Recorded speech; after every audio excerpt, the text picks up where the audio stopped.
আল্লাহুম্মা আমিন। আমার পর্দার মা বোনেরা দুই হাত তুলিয়া মাওলার দরবারে কান্দো,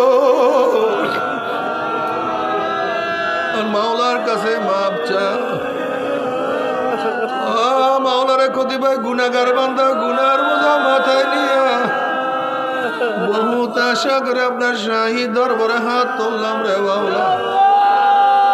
দয়া করে মায়া করে আপনি আমাদের জিন্দগির সমস্ত গুনাহ খাতা মাফ করে দেন আল্লাহ।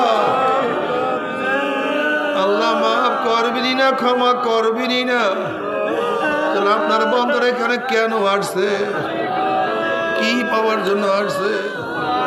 আল্লাহ আমরা দুনিয়া পাওয়ার জন্য আসি নাই, দুনিয়া চাওয়ার জন্য আসি নাই, দুনিয়ার বিপদে পড়েও আসি নাই। আল্লাহ কেউ নামাজ কাজা করিয়া বলাইছি,